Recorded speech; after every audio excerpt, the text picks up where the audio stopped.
Let me start the 43rd session of Secrets of Spirituality. In the previous session, we were discussing about this Maslow's pyramid, where Maslow says that at the bottom of the pyramid, we can see the basic needs. At the middle of the pyramid, we can see the psychological needs. At the top of the pyramid, we can see the self-fulfillment needs. And as Maslow says, and as even the pyramid indicates, the people who achieve their full potential, including the creative abilities, the percentage of them on this earth is really very less. And Maslow himself says, even he has not completely achieved his full potential. And he admits that in the whole of the earth's history itself, the number of people who had achieved the self-actualization is a much lesser percentage. I don't know whether Maslow has studied about the spiritual masters or the religious masters, or he has studied only the other normal population. I'm not sure. But as he admits, otherwise also, the percentage of people who achieve their full potential is really very less. The reason is people are stuck with their basic needs and psychological needs only. And even when the basic needs are met, they are stuck more with the psychological needs, such as prestige and feeling of accomplishment, the esteem needs. Of course, all these are required. Physiological needs are required, safety needs are required, belongingness and love needs are required, esteem needs are required. But finally, the divinity within has to be somehow understood. Otherwise, each one should know what is transitory and what is eternal. Whatever is transitory, for this transitory existence, why should you really struggle a lot? And why don't we tap into the eternal existence? Then the creative ability is anyhow going to flow out, because creativity as such is not the property of the individual ego. Creativity is the property of the natural ego, and it is the intention of the divine ego. So if one has to achieve the full potential, it is very much required. As Maslow says, it is self-actualization, but as we say, it is self-realization. Maybe both are one and the same. If you compare Maslow's pyramid with the spiritual evolution. Let me tell you the story today of Vachaspati Mishra and Bhamati. Before that, let me proceed to the next slide. Let me tell the story of Vachaspati Mishra and Bhamati after discussing the next slide. To continue with the comparison of self-realization and God-realization, and to summarize the points, let us see the self-realization's first point here. The life to the body is given by the air that is inside the body. When the air enters, life starts. When the air exits, life ends. It is as simple as that. When the air enters into the body, that is when the life starts and the child starts breathing.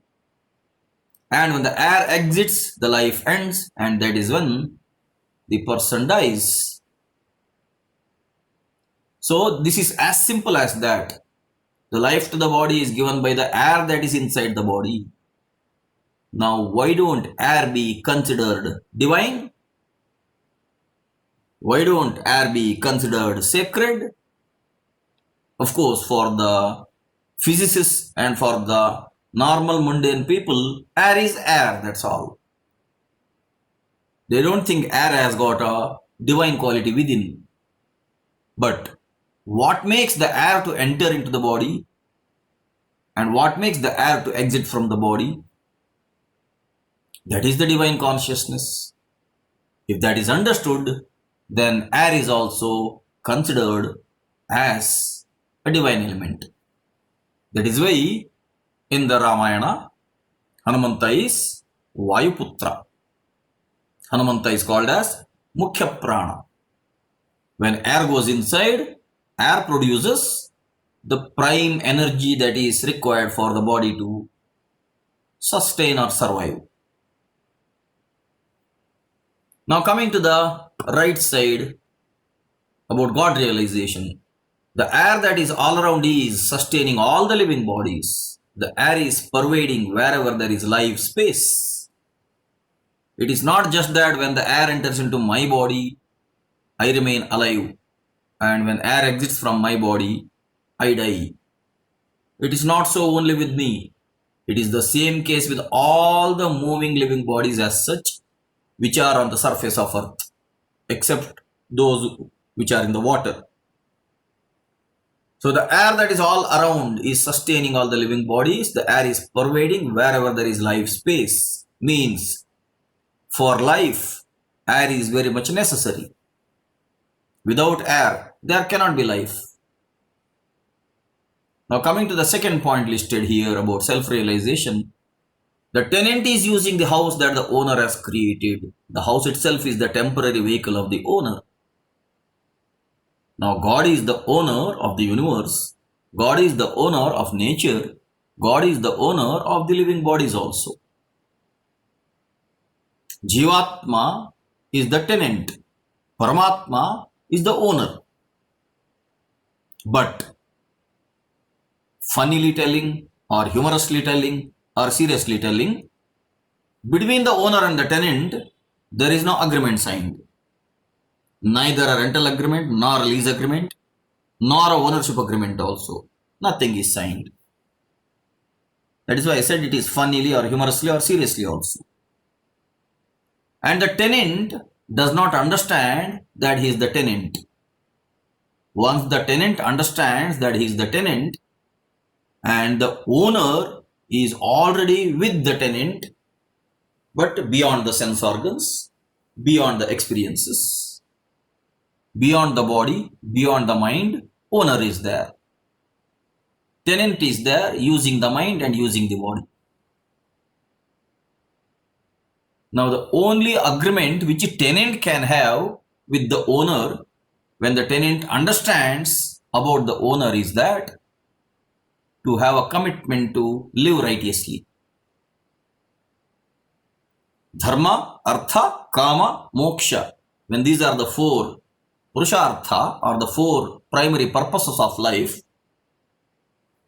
earn your livelihood through Dharma, fulfill your desires through Dharma, and attain liberation also through Dharma. Earn Artha through Dharma, earn Kama through Dharma, and attain Moksha through Dharma. That is the one mental commitment which the tenant can have with the owner. If that is not there, then anyhow, there is the law of karma. So, tenant is using the house that the owner has created. The tenant has not yet understood that the house which the tenant is using is created by a divine principle. Arjuna should understand that Krishna is the owner of the chariot. If Arjuna does not understand, then Arjuna is a failure. So the house itself is the temporary vehicle of the owner. Whatever I call as my body is basically what? It is the temporary vehicle of the self. If this is understood, the tenant will be grateful to the owner for providing at least a temporary house for existence. This is self-realization. Now, as far as God realization is concerned, the owner coexists with the tenant and the house gets vacated when the owner exits. Otherwise, the tenant is going to have a dormant state daily night, isn't it? The individual ego is lost every night during deep sleep. Tenant's existence as ego is actually transitory on a daily basis. Only when ego is reconstructed tomorrow morning when you wake up, when I wake up. That is when I think it is me, you think it is you. Otherwise, today night when we go into deep sleep, neither I am there nor you are there. But the owner is there. So it is not that the tenant is vacating the house. It is the owner who is vacating the house. Because the house is the temporary vehicle of the owner. When the house becomes old, or when the house becomes destroyed through some other reason, when the house is unable to be dwelled in, that is when the owner exits from the house. So the owner coexists with the tenant and the house gets vacated when the owner exits.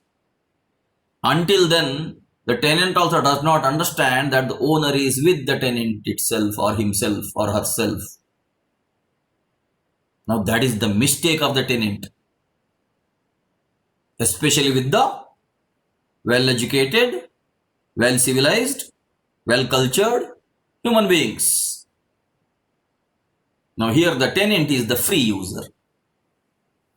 As I told you earlier, either funnily or humorously or seriously to say, the tenant has not signed any agreement with the owner, neither the owner is interested to have such agreement with the tenant. Because the house itself is the temporary vehicle of the owner himself. At least the tenant should have gratitude and gratefulness that such a beautiful house was designed and manufactured for the usage with the tenant, and the tenant is using it free of cost. So the tenant is the free user. If that is understood, then bhakti or devotion is already there. Bhakti cannot be taught. Bhakti cannot be developed as such. Bhakti cannot be instilled as such. Bhakti has to be within. Devotion cannot be taught. Only worshipping and rituals can be taught. Devotion cannot be taught. Devotion cannot be instilled into somebody. Even if it is forcefully instilled also, what is the use? Forcefully, worshipping method can be instilled, but devotion cannot be instilled. Devotion has to be already within. That is why jnana and bhakti are always together. Jnana without bhakti is also a waste. Bhakti without jnana is also a waste. Jnana without bhakti leads to hypocrisy. Bhakti without jnana leads to blind faith. Both are useless. So if the tenant understands that the tenant is the free user of the house and the owner is coexisting with the tenant and the house gets vacated when the owner exits, the tenant should be grateful that as long as the owner is with the house, the tenant can use the house freely. Coming to the third point, the tree lives by the water that is absorbed by the roots and the air that is absorbed by the leaves. The tree cannot claim that the life is its own, and hence neither flower nor fruit belongs to it. As the tree is living by the water that is absorbed by the roots, tree is not the owner of the water. At the same time, the air that is absorbed by the leaves are causing production of energy inside the body of the tree. There is photosynthesis happening because of water, air and sunlight. Now the tree cannot claim that the life is its own. Why? Life is because of water and air. So tree cannot claim that the life is its own, and neither flower nor fruit belongs to it. When life itself does not belong to the tree, how can the tree claim that this is my flower, this is my fruit? Actually, tree does not claim. Now replace tree with yourself. You think that you are the tree. Neither flower nor fruit belongs to you. Karmanyeva adhikarahate ma phaleshu kadachana ma karma phalaheturbhuhu mate sangostu karmani. That is the essence of Karma Yoga in the Bhagavad Gita. You have right only to perform your duties and to fulfill your responsibilities.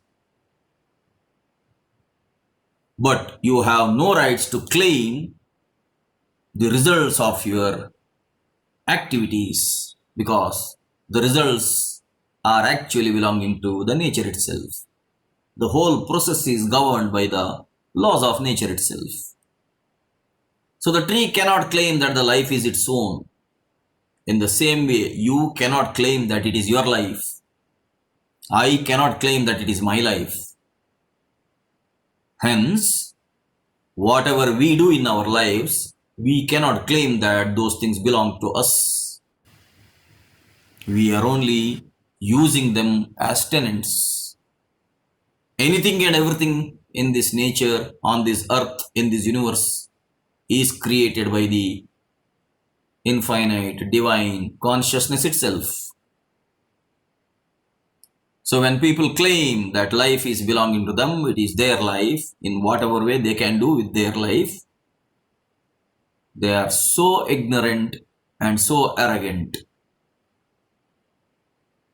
in claiming the fruits of action also. Now this is self-realization. Coming to God realization. Wherever there are trees, rain occurs over there. More the number of trees, more will be the rain. Because there is this consciousness that there are trees, trees require water. If trees have to sustain, rain is required. So wherever there are trees, rain occurs over there. Therefore, it is the rain that decides its course of action without any gain or loss. This is a mysterious law. Wherever rain is required, people say deforestation should not happen, weather will change, rain should occur means more trees should be grown that way. But if you grow more trees on a particular place, how is it possible that rain will occur there? Who decides that there should be a rain there? Because the trees are going to be grown on the surface of earth. Clouds are 5 to 6 kilometers above earth's surface, sometimes 10 kilometers above earth's surface. And how is it that when the water from the ocean vaporizes and becomes clouds, all the way it travels wherever more trees are grown, and how come rain pours over there? Now don't say that it is because of the trees that atmosphere is cooled. Because of the trees, the atmosphere will be cooled at the surface of earth, not at the height. So how come the clouds accumulate there over the trees and how rain pours? That is because rain is guided by the divine consciousness. Clouds are guided by the divine consciousness. That is the cycle of water that is happening, which is again decided by the natural ego, Adishakti, Jaganmata, Prakriti. So there is consciousness in nature which is guiding these processes. So wherever there are trees, rain occurs over there. More the number of trees, more will be the rain. Therefore, it is not the trees that decide the course of action. It is the rain that decides the course of action without any gain or loss. Rain has no gain, no loss. But rain is doing its part of duty.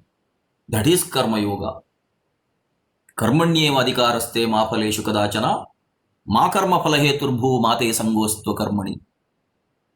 You cannot relinquish from your duties also. You cannot relinquish or escape away from your responsibilities also. You should keep doing whatever you are assigned with. But at the same time, you should not claim your ownership over the results, because the results are basically belonging to nature itself. You are supposed to do what you are supposed to do. Nature will do what it is supposed to do. God will do what He is willing to do. So that way, if tree is realized, then tree will understand that it is the rain which is keeping the tree alive, without any gain, without any loss. Nature has no gain, no loss. Nature is simply continuous process of evolution of life.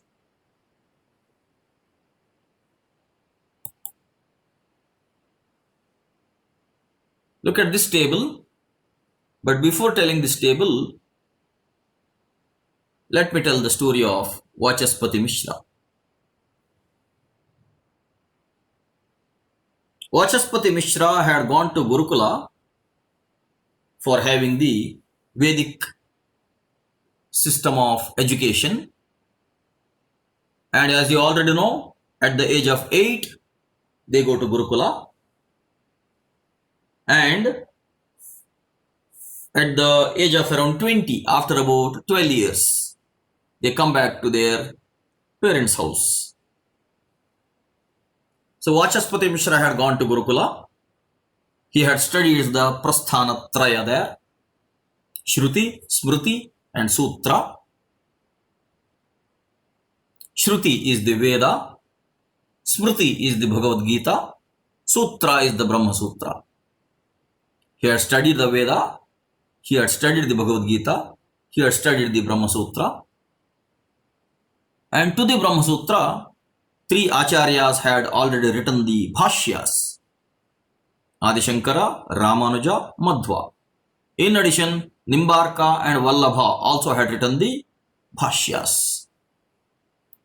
And Vachaspati Mishra studied all these commentaries also in detail when he was in Gurukula. And he came back after his education as a scholar to his parents' house. Now when he came to his parents' house, parents told him that they have already looked for a girl and he has to get married now to the girl.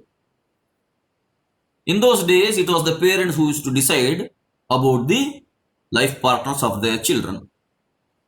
And children used to really obey the parents' decisions because parents were more experienced with the life and they knew what was right, what was wrong for their children.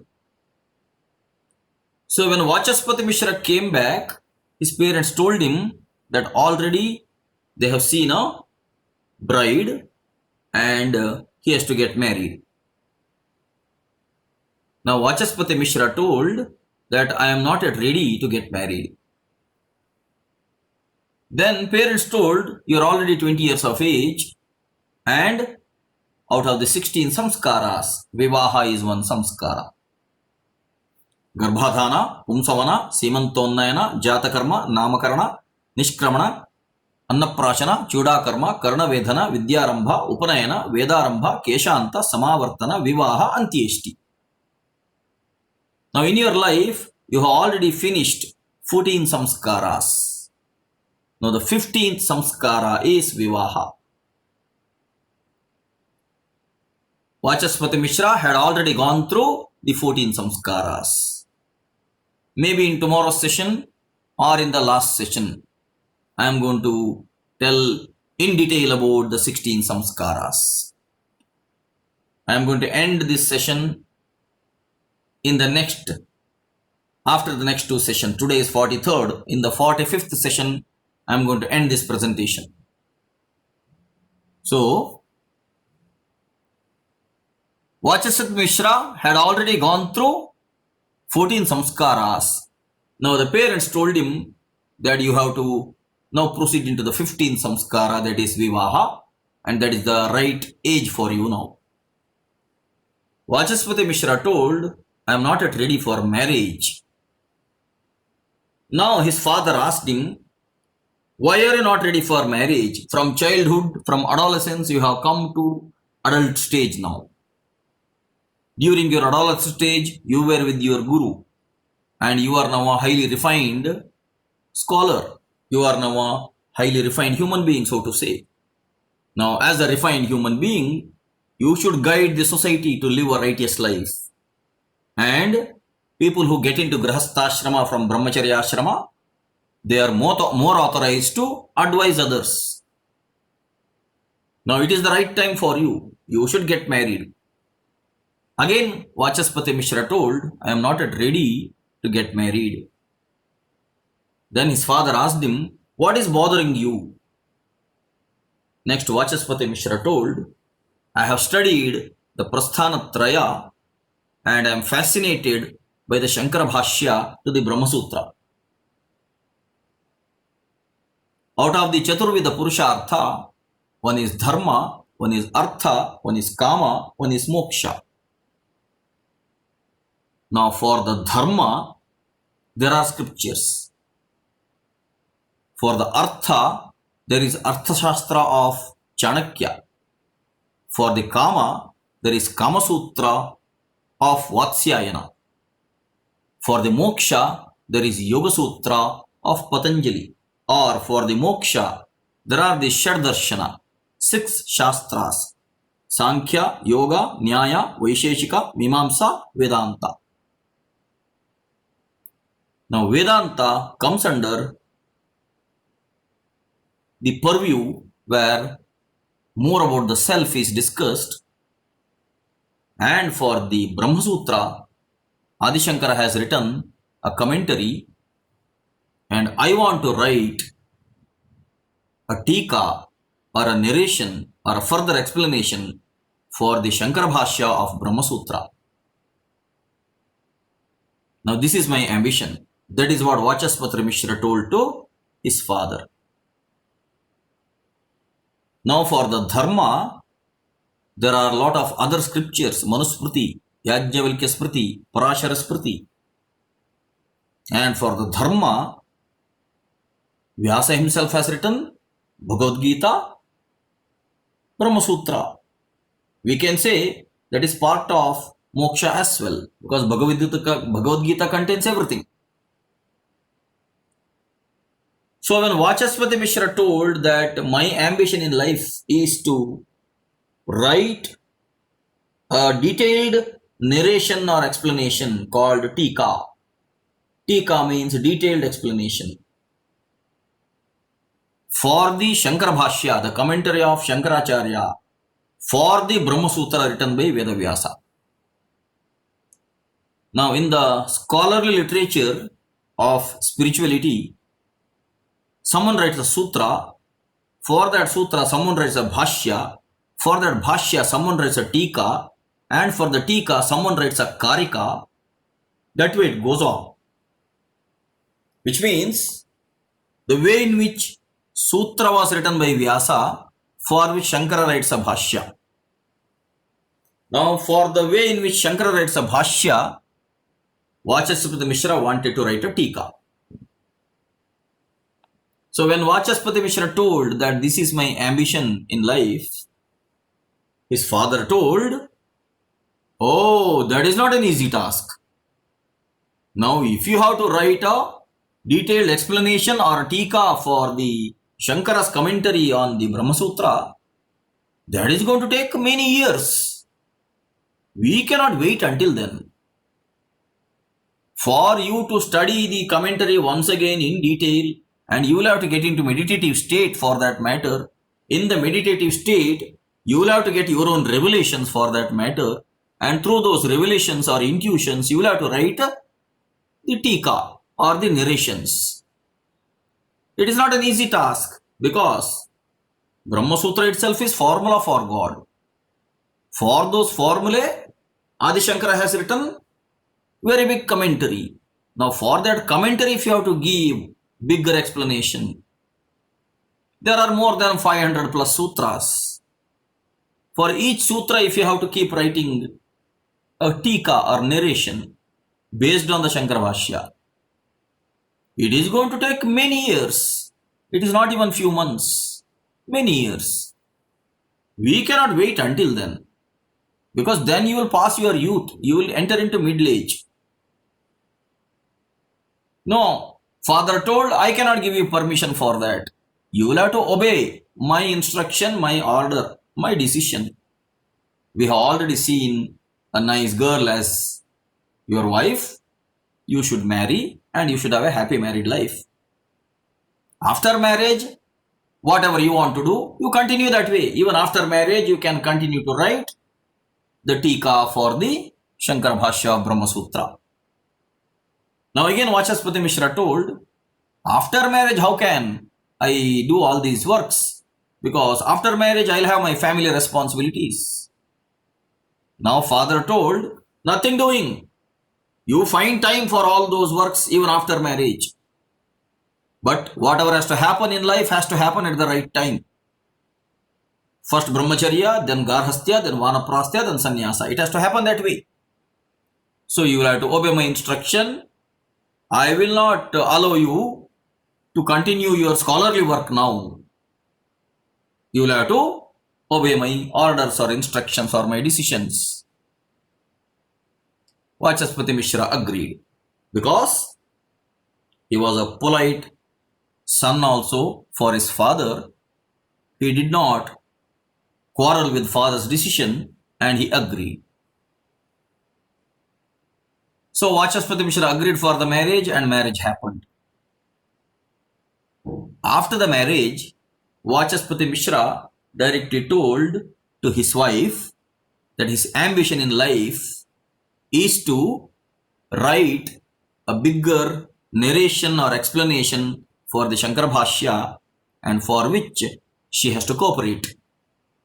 And afterwards, once he finishes this particular task, he will get back to his regular family duties. Until then, he will not be performing his family duties also, and she has to cooperate. And being a lady of high virtue at that time, she agreed. The wife of Vachaspati Mishra agreed. So Vachaspati Mishra built a separate hut slightly away from his parents' hut, and he started staying there. Vachaspati Mishra's parents were observing, even his father was observing what was going on. But then Vachaspati Mishra's father came to know that his daughter-in-law has agreed to the ambition of his son. So then he thought, okay, no problem at all. Anyhow, he is into Grahastha now. Now, if my daughter-in-law has agreed to through the ambition of my son, it is the understanding between them, let him continue that way. So Vachaspati Mishra stayed in a separate hut, slightly distant from his parents' hut. And daily his wife used to come to his hut, and she used to clean the hut, and she used to give him food, and she used to take care of maintaining the hut also as well. She used to wash his clothes also.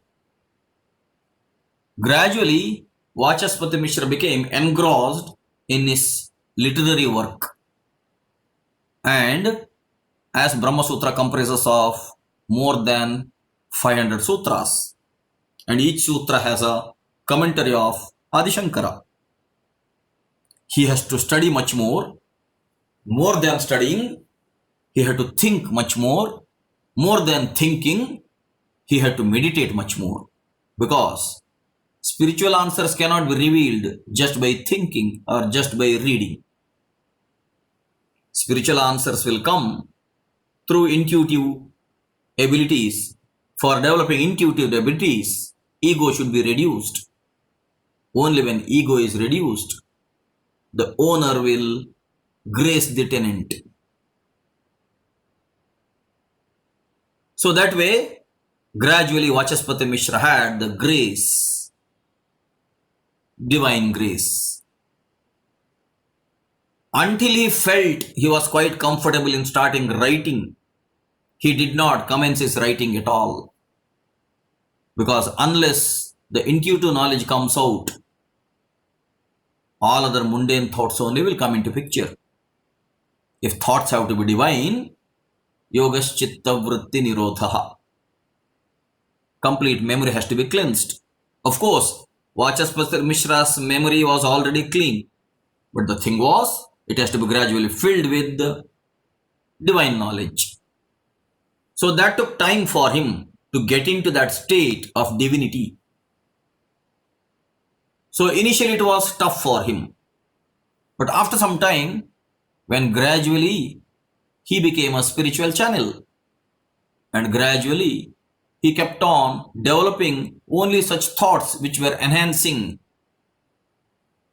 the literary abilities for writing the Tika. Now, my dear listeners, think about Vedavyasa, think about Adi Shankara, think about Vachaspati Mishra. Vedavyasa was a Brahmarshi.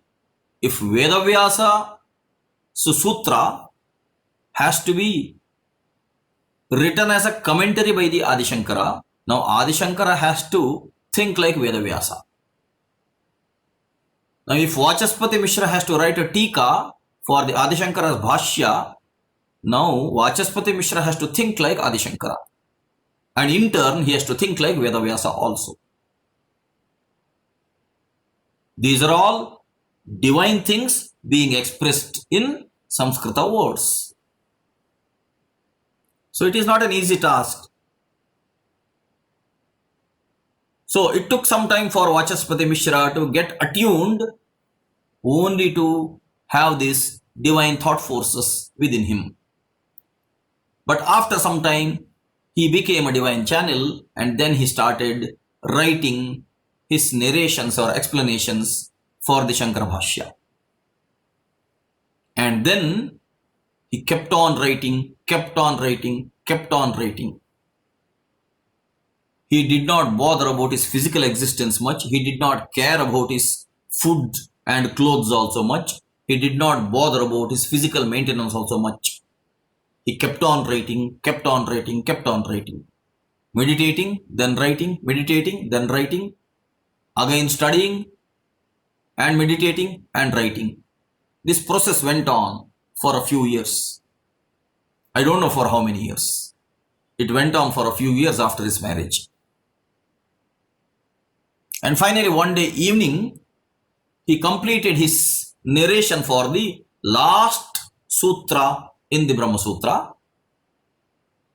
And when he completed his task fully, he became so happy that finally he has finished the Tika, and finally he has accomplished his basic mission. And he came out of the hut at that time. It was evening time, sun was setting. During the twilight time, Vachaspati Mishra came out of the hut, and he is seeing one lady approaching near his hut with a lamp in her hand. Until then, Vachaspati Mishra was in his own realm. He never used to meet anybody else also as such. He was living in solitude. He was alone. Now he is seeing a lady approaching the hut, and she is coming inside the hut. Vachaspati Mishra asked, "Who are you?" And the lady told, "Sir, I am your wife." I should use the English here, sir. Otherwise, in Sanskrit they say Arya. Arya, I am your wife. Now Vachaspati Mishra asked her, "You are my wife? I got married. When did I get married?" Now the lady said, "It has been many years now. You were engrossed with your scholarly work, with your spiritual work, and you had told me not to disturb you until you accomplished the task, and I had agreed.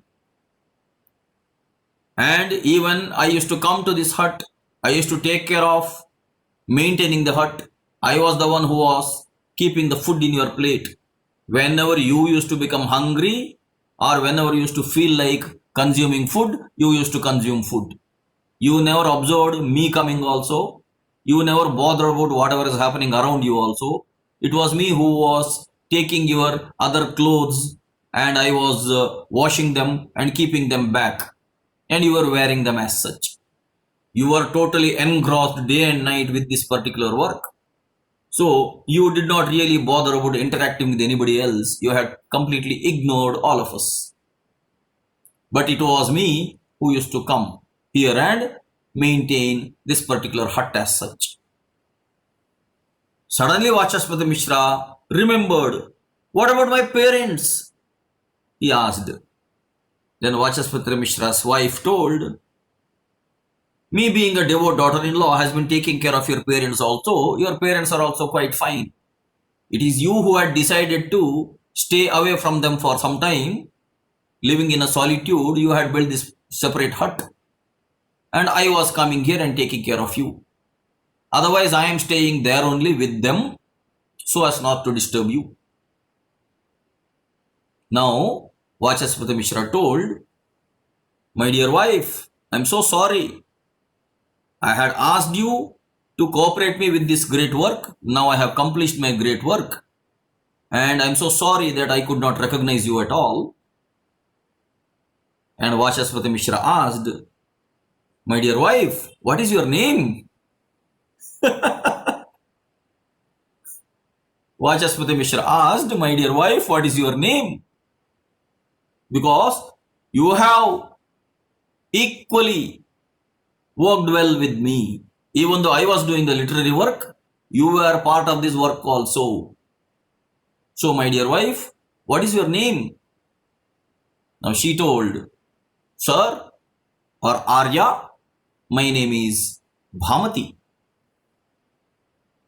Vachaspati Mishra thanked her again and told her, my dear Bhamati, this was my ambition of writing a explanation for Shankara Bhashya of Brahma Sutra, and I have accomplished it now, even though being in Grahasthashrama. From now on, I will be fulfilling my family duties also. I will be taking care of my parents also. But I should thank you heavily because you allowed me to complete this task. So as a tribute to you, I will keep the name of this book as your name. And he kept the name as Bhamati for the Tika which he has written for the Shankara Bhashya of Brahma Sutra. My dear listeners, I don't know whether anybody else has honored his wife this way. I don't know. So many people write so many things and they dedicate it to their parents. Sometimes they dedicate it to their teachers. Sometimes they dedicate it to their friends. At times they dedicate it to their students also. Some research scholars dedicate their work to their students because it is their students who do most of the documentation work. But Vachaspati Mishra kept the name of the book itself as his wife's name, Bhamati. And the name is also having a great meaning. Bha means shining, Mati means intellect. So Bhamati means shining intellect. My dear friends, this book is available even today. It is called as Bhamati Prasthana. And at Hole Narsipura, there is this Adhyatma Prakasha Karyalaya. There was a great Swamiji earlier called Shree Sachidanandendra Saraswathee Swamiji. He was also called as Abhinava Shankara. He has translated all of Adi Shankara's books into Kannada. And he has independently written Samskrita, English and Kannada books as well. Now there, even Bhamati Prasthana is published. The book written by Vachaspati Mishra is published. So that is the greatness of Vachaspati Mishra. Now what is the relevance of that story with our discussion of the subject? Just look at this table, you will understand. The one who has birth with effort, the one who has life with effort, the one who has death with effort, that person is called Hatha Yogi. Which means, first let me come to Vyavahari, then later on let me come to all other things. Come to the sixth row. Birth without effort, life with effort, death without effort. Of course, I arranged these wordings in a particular sequence. That is why that Vyavahari is coming in the sixth row. But I am starting with the sixth row purposefully so that you will be able to relate all of them. Vyavahari means the normal, mundane, calculative, selfish human beings.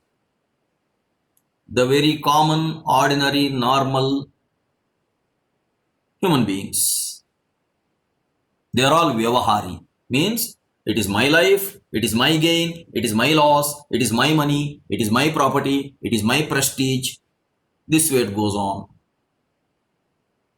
So, for most of the human beings on this earth, birth happens without any effort because their body gets manufactured in the mother's womb, and life happens with the effort. They put a lot of effort for their livelihood and life and existence as well, taking care of me and mine. But their death happens without effort because body gets aged and gradually death happens. So birth without effort, life with effort, death without effort. That is called Vyavahari. Vachaspati Vishra was not one of them, right?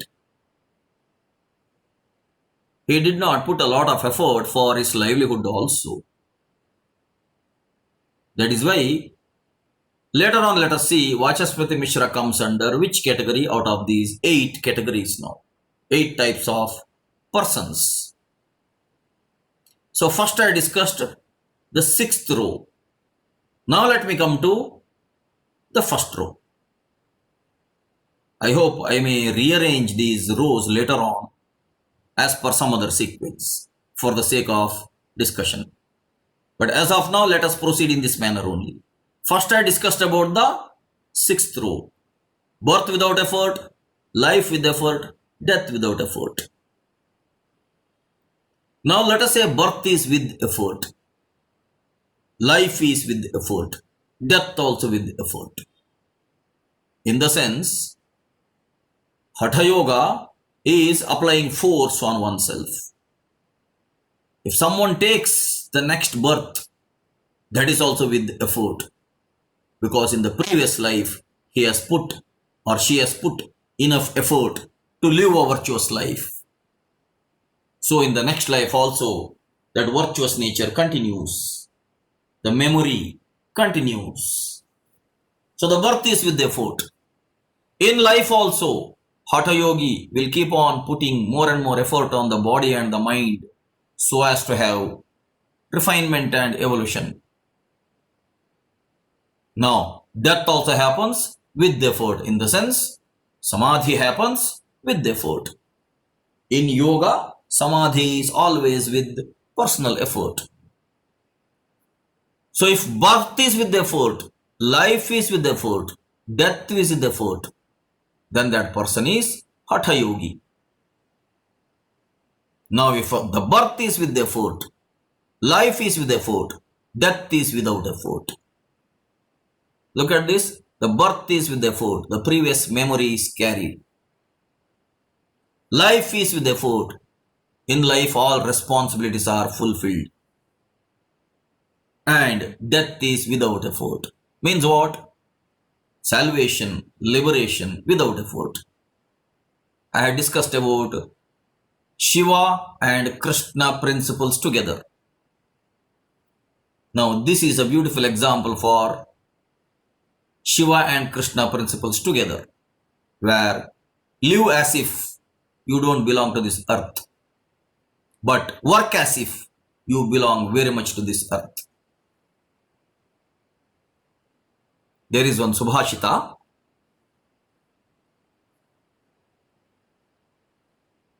I am not fully recalling. Grihita evakesheshu mrutyuna dharmamacharet is the second half of that verse. I am trying to recall the first half.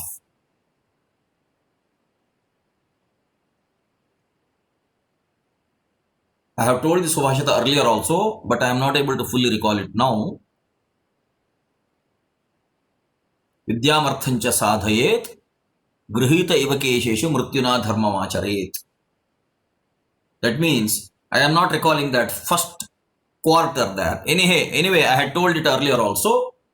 It says that you have to earn knowledge and you have to earn wealth, earn money as if you are never going to die. But you should uh, practice righteousness as if your hair is caught by the death. Now that way you should live. That means it's a combination of both Shiva and Krishna, Asakti and Virakti together. So in the case of Raja Yogi, birth is with effort, life is with effort, death is without effort. That means liberation or salvation or moksha is happening without effort because of egolessness.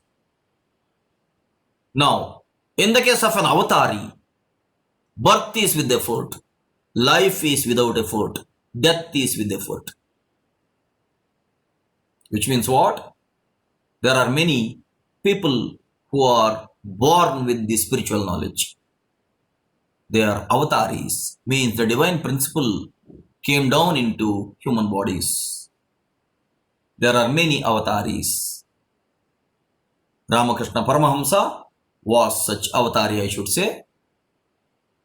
I should say that many spiritual masters come into this category. But I cannot classify each one of them that way so easily.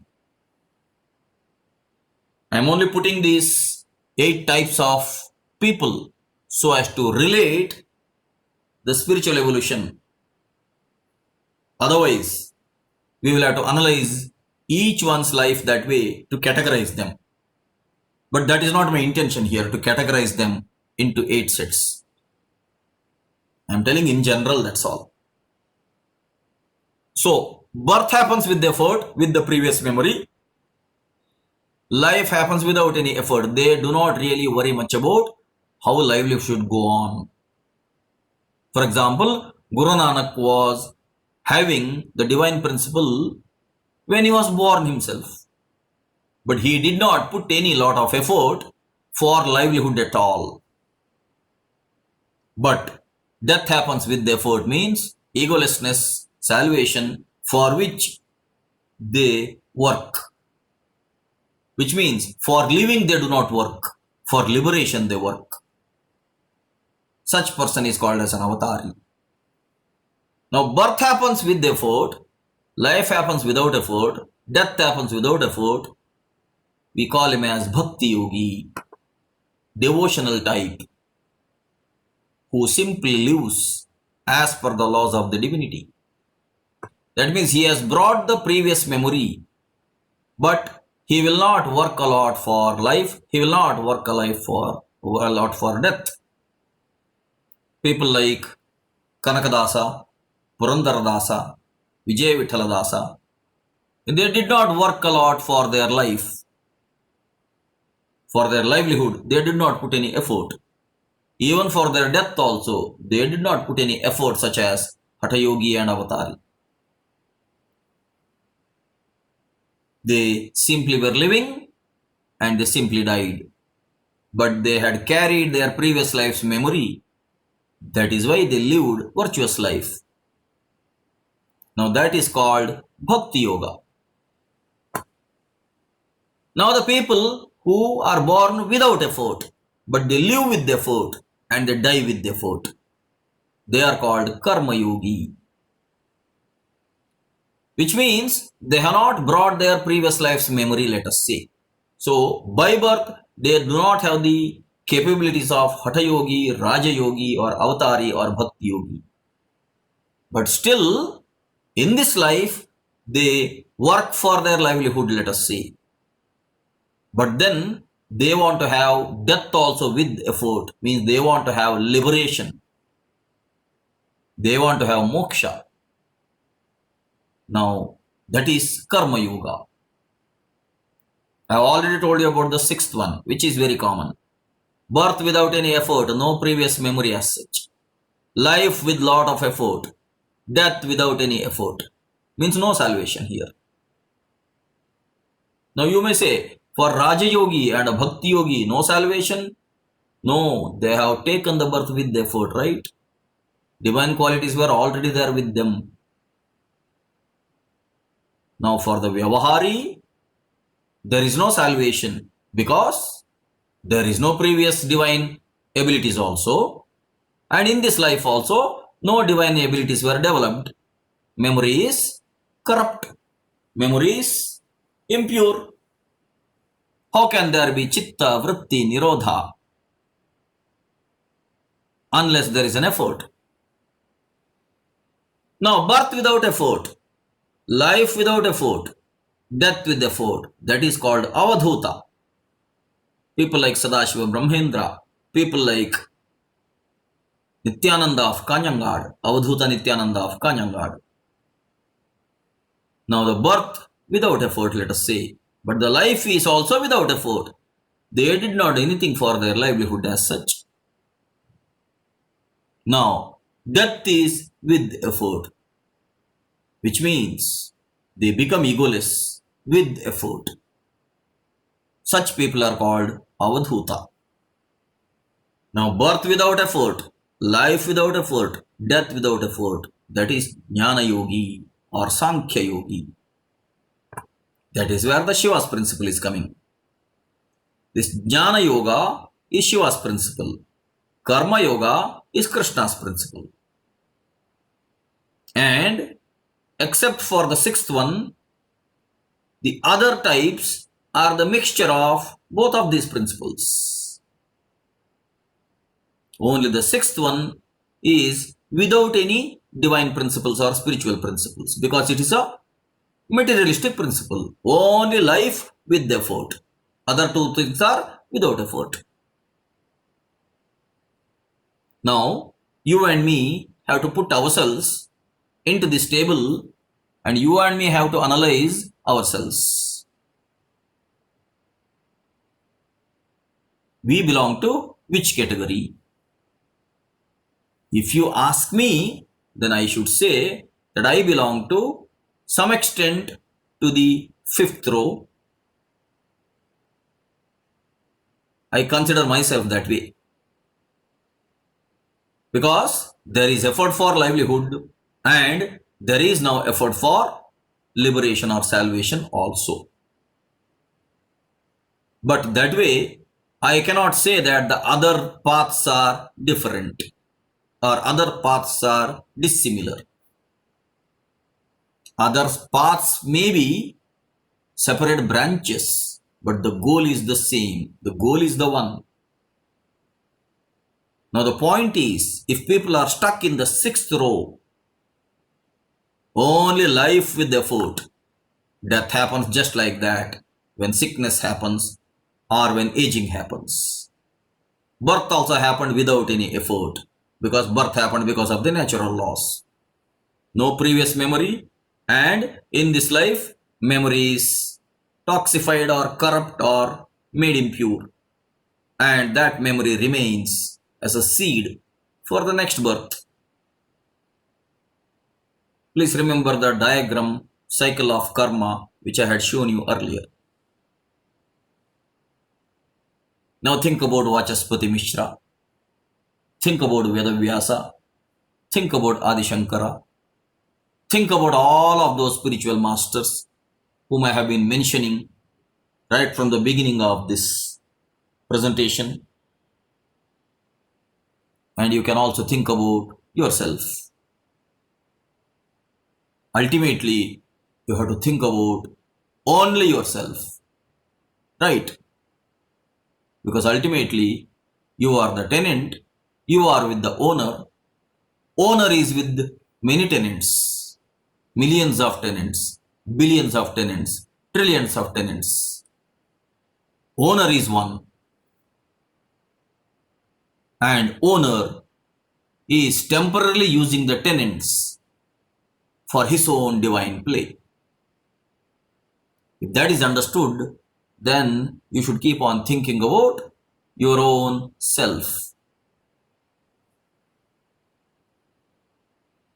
I don't know, when I made this table, I just thought in whatever way I have to put words, that way I have put words. As I have already told you, people should not ask for references from me. My reference is only my own internal intuitive thought forces that are coming out. Somehow this intuitive thought came to me that I should list this table and label them that way. I may be right, I may be wrong, I don't know. If the owner himself has channeled this through this tenant, then they are absolutely right. Whatever I have put is absolutely right. Otherwise, if the tenant himself has put all these words based on his own intuitive abilities, then I may be wrong in some ways also when I label all these things. But again, you need not judge me about whether I am wrong or I am right. You can put yourself into these 8 types and you can judge yourself. That's the best thing anybody can do that way. So my advice is follow all these paths except the 6th path. Don't get stuck with the 6th path. And you will not so easily become the 7th one also. Becoming an avadhuta is only by the divine grace. It is not possible just like that with anybody and everybody. Becoming an avadhuta is only by a divine grace. Becoming an avatari is also by a divine grace. The 3rd one and the 7th one are not going to happen that way just like that by chance. So, at times the divinity chooses such tenants, I should say. At times the divinity chooses such trees, such fruits, such flowers, such birds, such animals, such humans. So, if someone has to live like an avadhuta or someone has to live like an avatari, there must be a divine grace in force. Otherwise, all other things are possible. Hatha yoga, Raja yoga, Bhakti yoga, Karma yoga, Jnana yoga. All these are yoga, right? First one Hatha yoga, second one Raja yoga, 4th one Bhakti yoga, 5th one Karma yoga, and 8th one Jnana yoga. These are possible that way because yoga is what? Practicing the principles of spirituality. That is possible by effective learning, by effective guidance, by effective practicing. Yoga is possible. So you and me have to put ourselves under these categories, either Hatha yoga or Raja yoga or Bhakti yoga or Karma yoga or Jnana yoga. Leaving out the Avadhuta state and the Avatari state. That is divine choice only or divine decision only. Let him choose the best channels for himself. Let us try to become such channels ourselves. So that way it is a play between us and him. He being the owner, we being the tenants. Let me proceed to the next slide.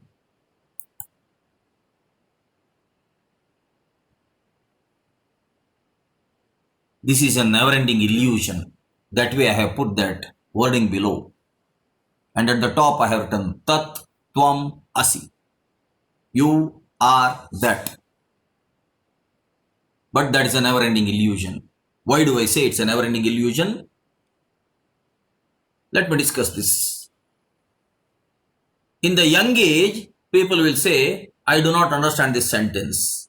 Let us say when we say to somebody, Tat Tvam Asi, you are that, means you are divine, you are spirit, you are holy, you are the self. If we tell that to a person, in the young age they will say, I do not understand this sentence. Because in the young age, they relate themselves to the physical existence only, to the body only. If at all you tell somebody in the middle age, then they say, I do understand the sentence. Because in the middle age, they would have gone through life's experiences in many ways, and to some extent, they may be able to understand the sentence as Tat Tvam Asi, means you are that. You are not the body, you are not the mind, you are the self. Even in the old age, if at all we tell to somebody, then they'll also say, I do understand the sentence, because in the old age, they have picked up a lot more experiences of life. May not be spiritual experience, but life's regular experiences themselves. Now, the young age, even if they say, I do not understand this sentence, they will say, I do agree with the sentence because it is considered as a sacred sentence. The person may know that Tattvamasi is out of the 4 Mahavakyas. Aham Brahmasmi, Tattvam Asi, Ayamatma Brahma, Prajnanam Brahma. These are the 4 Mahavakyas. So in the young age, if this is told to somebody, they will say, I do agree with the sentence because it is considered as a sacred sentence, but I do not understand this sentence. Now, in the middle age, people will say, I do not agree with the sentence because it is my life after all. I do understand the sentence, but I do not agree. Even though I understand, I do not agree because it is my life after all. Because in the middle age, people say, we have put a lot of effort for our livelihood, for our life, right from school days, college days.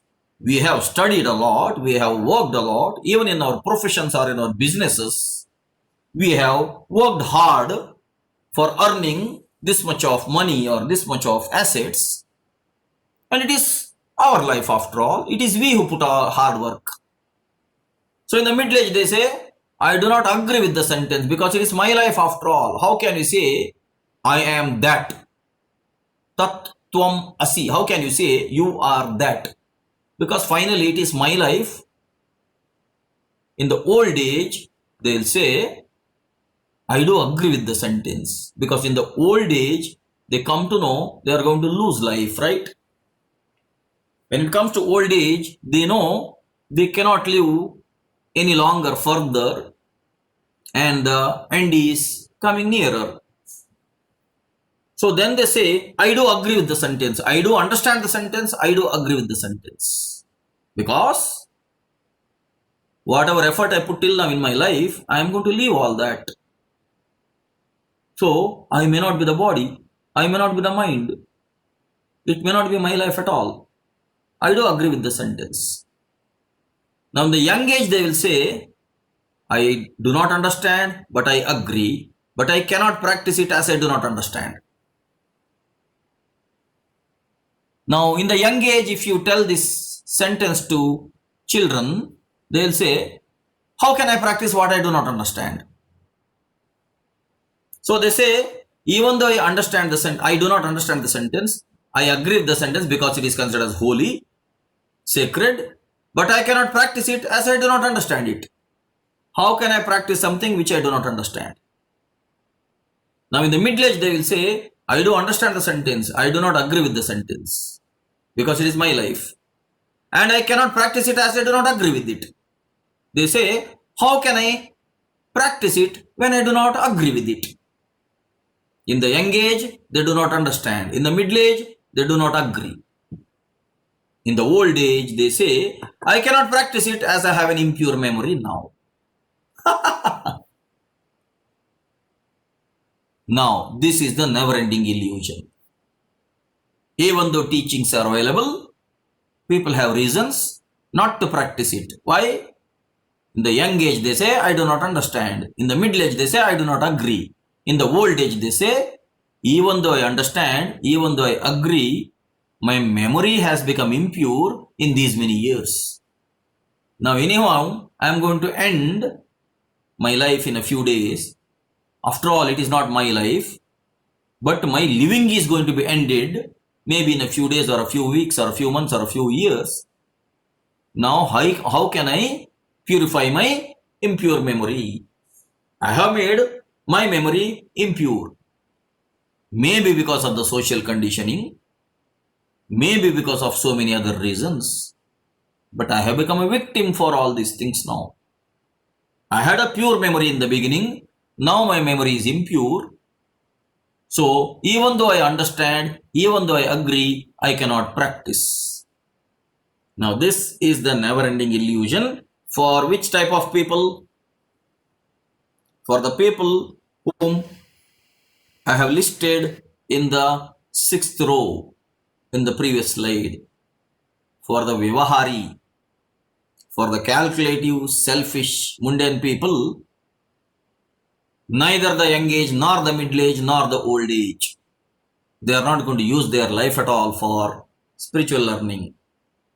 And the illusion will remain never ending for them. That is when I told to you as my listeners in the previous slide, when there are those 8 things, leave out the 3. Avatari leave out, Avadhuta leave out, Vyavahari leave out. Because we are in the 43rd session now, you cannot say now that you will remain as a Vyavahari. Now if you decide to remain as a Vyavahari, you can quit this meeting now itself. Because why should you waste your time with me, right? You can do something better which you think as better. Otherwise, leaving out Avatari, leaving out Avadhuta, leaving out Vyavahari, out of the other 5, you will have to choose one of them, or you can choose all the 5. Actually, you can practice all the 5. Hatha Yoga, Bhakti Yoga, Raja Yoga, Karma Yoga, Jnana Yoga. All the 5 can be easily practiced. Something is for theorization, something is for practicality. Together, Shiva system and Krishna system can be practiced. If you want to come out of the illusion. But if you want to remain in the illusion, again that is your choice, and the law of karma or the cycle of karma will take its own course, and you can remain in the cycle. That is also your own choice. So I hope this will not remain an illusion with the listeners of this session at least. Let me proceed to tell you some of the opposite sentences, just for the sake of fun. The first one was supposed to be Aham Brahmasmi. Now, the opposite sentence is Aham Jivasmi. Spiritually, we say you are divine, but materially, people will say, no, no, no, I am a Jiva. I am living my life. So that is the first opposite sentence, Aham Jivasmi. The second one, Tat Tvam Asi, you are that. The opposite is also the same sentence. Tat Tvam Asi, you are that. Because what is that is not defined in the sentence, right? For the people who already know the story of Shvetaketu and Uddalaka, that is where Uddalaka gave many examples, so to say, drishtanta, and then using many metaphors, he made his son Shvetaketu to understand that each one is a divine self. And based on that, Shvetaketu was told by his father Uddalaka Aruni, Tat Tvam Asi. But when we generally tell this to anybody else, Tat Tvam Asi, you are that, then they say, yes, I am that. And what is that? They relate it to whatever they think it is that. One day one professor went to meet Ramana at Tiruvannamalai. And professor sat in front of Ramana. And Ramana asked him, who are you? Then the professor told his name. When the professor told his name, Ramana asked back, I did not ask your name. I asked, who are you? Then professor told, I told my name. Is that not me? Now Ramana told, name was kept to you by your parents. Actually, name was not kept to you. Name was kept to your body, or whatever is the body you are right now using. That is identified with the name. Who are you actually? Are you the name? Now, if your name changes, will you change? Now, professor was slightly confused. Professor was thinking, yes, Ramana is right. I am not actually my name, right? Because name is given to me by my parents, or name is given to the body when the body was born by the parents. So again, Ramana asked, find out who are you. Now again the professor told, I am a professor. Further, Ramana told, you are telling about your livelihood. You are telling about your profession. I did not ask you. Now, if you are a professor in a college, you are doing it for your livelihood or for a lifestyle. Now, if you changed your profession, would you change that way? Do you identify yourself with your profession only? You become a professor after graduating and getting into that particular job. Now, if you change your job, will you change that way? Are you your job? Are you identifying yourself with your job or profession or business? Professor was still more confused. Again, Ramana asked him, don't tell me your name, don't tell me your profession, you tell me who you are. Now, professor told, I am a man. When professor told, I am a man, Ramana told, I did not ask your gender. I can understand that you are a man just by your physical appearance. Now, you may say that you are a father also. You may say that you are a husband also. Don't tell me all that. Do you identify yourself with your gender? Your body was given a name, and the body is working for its livelihood as a professor in a college, and the body is having a gender by nature, and you are a male.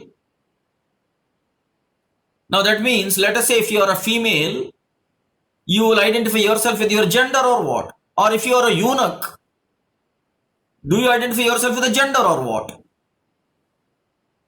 Now professor could not say anything further, because professor was thinking, initially I told my name, secondly I told my profession, thirdly I told my gender. Now this person called Ramana, he is counterattacking with me with all his other arguments, and I cannot say that his arguments are also wrong. And if I keep telling about I am a Tamilian or a Kannadiga or a Malayali, he may attack me with some other thing, saying, oh, you identify with your language. If I say I am an Indian, then again he may say, oh, you identify yourself with the geographical area. Professor was really worrying what to answer next if he asks again. Ramana simply smiled at him and he told him, sit there in the meditation hall, remain quiet, remove all that on which you have put your covers. On yourself you have put a lot of covers. Try to uncover one by one everything, then find out who you really are. If you find out who you really are, then you can come back to me. Or else you can go back for your profession, for your livelihood, in your own way.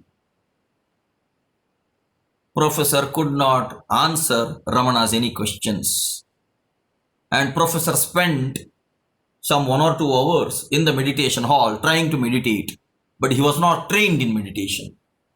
As he was not trained in meditation, he came back to Ramana, again saying, answer is not clear to me, but whatever I thought that I am in a dilemma now about a conclusion. But the answer is not clear to me. Ramana told to the professor, now the goal of your life is to find out who you are. Keep trying to find out who you are. And don't relate your other mundane, livelihood things with your real nature. Keep trying to find out your real nature, because you are anyhow a professor. You have the enough intellectual ability to find out. Now, if Ramana says to the professor, Tat Tvam Asi, what will the professor understand? Because that is not defined here. You are that. What is that? That is not defined here. So if Ramana says Tat Tvam Asi, the professor will think, yes, I am professor. I am man. I am my name. But that is also wrong. That way, for the second sentence, Tat Tvam Asi, the opposite sentence is Tat Tvam Asi itself. Now coming to the third sentence, Ayam Atma Brahma. Right, Ayam Atma Brahma was the third sentence from the Veda. Now people will say, Ayam Shariram Jivaha. People who do not understand the divine self, do not try to understand the divine sentence also, they will oppositely say, Ayam Shariram Jivaha. This body is life. Coming to the fourth sentence, Prajnanam Brahma. The ultimate knowledge is God. Ultimate knowledge is divinity. Now the people oppositely can say, Ajnanam Jivaha. Not having this knowledge is life. Means we are living, we don't know God, we don't know self, we don't know divinity. We struggle for our life. Ajnanam Jivaha. Now, there are other two sentences. Satyam Jnanam Anantam Brahma. God is truth, knowledge, infinite. Now, oppositely we can say, Mithya Ajnanam Anantam Vishwam. Instead of Satyam Jnanam, we are living in Mithya, right? What is the meaning of Mithya? I am going to tell you later on in the next slides. Mithya Ajnanam Anantam Vishwam. Instead of Anantam Brahma, they will say Anantam Vishwam, because God is omnipresent, infinite consciousness. Without understanding that, they will say, yeah, universe is infinite, we know. We know. Astronomers have already found out that universe is infinite. So, Anantam Vishwam, that is what they say. But otherwise they say, Mithya Ajnanam. Instead of Satyam Jnanam Anantam Brahma, oppositely it can be told as Mithya Ajnanam Anantam Vishwam. Lastly, Sarvam Khalvidam Jagat is the opposite sentence for Sarvam Khalvidam Brahma. Sarvam Khalu Idam Brahma. Everything is indeed God only. People who do not see that, they will say, Sarvam Khalu Idam Jagat. Everything this is nothing but this universe. Now, yesterday's or in the previous session, I mentioned about a Christian spiritual channel. I did not recall her name at that time. Now I recall her name. Her name is Ellen G. White. You can look for her teachings, her books, even audiobooks are available. Voluminous teachings she has made the whole of her lifetime, only about the divine principles of life. You can try to understand her teachings also. Many of her teachings are very simple teachings, as such anybody can understand. But that learning attitude is necessary there. Her name was Ellen G. White. And even the church has accepted her as a spiritual channel. So, spiritual people will say, Aham Brahmasmi, Tattvamasi, Ayamatma Brahma, Prajnanam Brahma, Satyam Jnanam Anantam Brahma, Sarvam Khalvidam Brahma. Now the mundane people, materialistic people, ordinary, common, normal people can always say the opposite sentence as Aham Jivasmi, Tattvamasi, Ayam Shariram Jivaha, Ajnanam Jivaha, Mithya Ajnanam Anantam Vishwam, Sarvam Khalvidam Jagat. But now on, don't try to remember these sentences. I put these sentences only to show how people can be misinterpreting, how people can be always opposing the spiritual teachings also. That's all. From now on, you don't have to remember these 6 sentences. Remember the original 6 sentences only always. And if possible, try to understand. If possible, try to agree. If possible, try to practice. Just to break the illusion. You will have to understand, you will have to agree, you will have to practice. All 3 are necessary. If that doesn't happen, mere understanding and not agreeing, no practice will happen. Mere agreeing, not understanding, no practice will happen. Even agreeing and understanding also, if practice does not happen, no other progress will happen spiritually.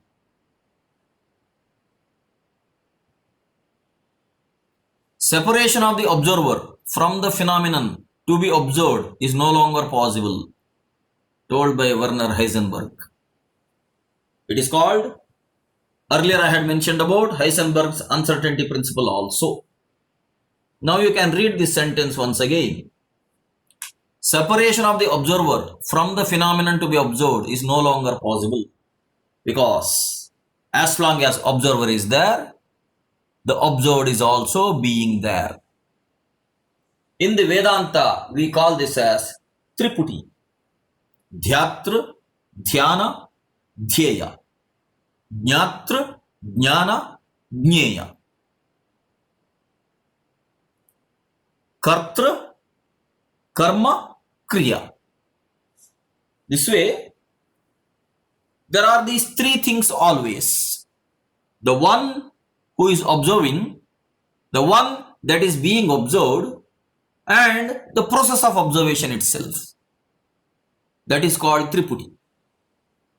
Now Heisenberg says, you cannot separate the observer from the phenomenon that is to be observed, because you become an observer only when you observe. When you stop observing, where is that process of observation? There is nothing there.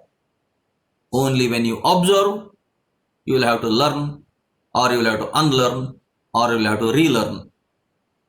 If you do not observe, you will not learn, you will not unlearn, you will not relearn. So everything is connected with everything else that way. Even a simple process of observation is not an act of ego, because whenever you are observing something, you are learning that. There is Advaita there. Whatever Werner Heisenberg says, basically he is mentioning about Triputi. Whether he has studied the Advaita principle or not, I don't know. But scientifically he says this sentence. Philosophically or spiritually, if you have to say, there is this Triputi. Jnatra, Jnana, Jneya. Dhyatra, Dhyana, Dhyeya. Now, if you break this Triputi, or if you break these 3 things, or if you unite these 3 things, when you unite, then you understand the 4 Vedic sentences. Then you understand you are the divine self. Again, one more sentence of Werner Heisenberg. The first gulp from the glass of, I am unable to see this here. Yeah, now I am able to see. Again it has to go. Okay. The first gulp from the glass of natural sciences will turn you into an atheist. But at the bottom of the glass, God is waiting for you. Again told by Werner Heisenberg. Initially, when science makes some progress, people keep on thinking that they have understood nature, they have understood everything. To tell you my own example, in PUC, I was into PCMB or science stream in PUC. Until PUC, till SSLC, I used to read a lot of books in the school's library. And I used to sometimes speak in my own way, internally, externally also. Whenever I was alone, either adjacent to a stream or on top of a hill, I used to speak with myself. But when I came to PUC, I started studying the secrets of chemistry and biology and physics. And my other friend, my classmate till SSLC, he had taken commerce. When me and himself used to discuss, then suddenly one day I told that God is not there. And he being in commerce, he told, how do you say so? Till SSLC used to speak in a different tone. Now suddenly how do you say that God is not there? Then I used to say that now see, I am understanding biology. I am understanding how life is happening. I am understanding chemistry. I am understanding physics. So that way, how materials are joining. So that way, when I understand all these things, naturally it is all elements joining together. So when elements are joining together, life is not happening because of God. Life is happening because of all these things only. So God is not there. That was the way I was discussing. And he was repeatedly saying, no, you are wrong. But he was unable to tell any other answer also for all my science related questions. Now I think how stupid I was to come to a conclusion in PUC itself that God is not there without actually trying to understand God. Now relate Heisenberg's previous sentence, separation of the observer from the phenomenon to be observed is no longer possible. If the fish does not understand water, it is the mistake of the fish itself. Water is not hiding itself from the fish, but fish is not observing water. That is the problem. When the fish starts observing water, now water and fish are inseparable. To use the sentences of Heisenberg only. Now to use the sentence of Heisenberg again, the first gulp from the glass of natural sciences will turn you into an atheist, non-believer of God. But at the bottom of the glass, God is waiting for you. All the developments in science and technology and engineering and medicine or astronomy or in whatever way, whatever progress people have made till 21st century here, all that is material only, right? Whatever progress is made that way, everything is material only, right? But who puts the charge into an electron? Who makes silicon as a semiconductor? Who joins hydrogen and oxygen together into water? Who puts a nucleus into a red blood cell? Who gives an ability for a sperm to swim all the way to merge into the ovum? Who puts a memory in the seed to germinate and to become a tree? Who puts a sweetness in the coconut water? If we keep on asking, we can keep on asking so many such questions because at the bottom of the glass, God is waiting for you. That is the answer. If you go into the core of questioning, and all questions will end with only a single answer. Universal, infinite, divine, almighty, omnipresent, omnipotent, omniscient, God.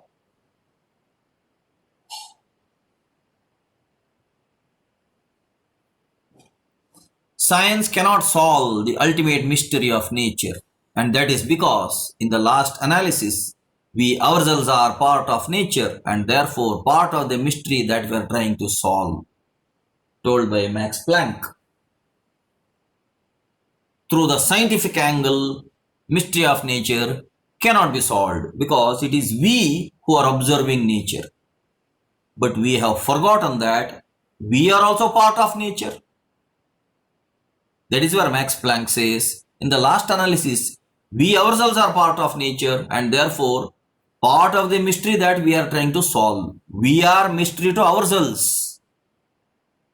If we solve the mystery of ourselves to ourselves, then we have solved a bigger problem with ourselves.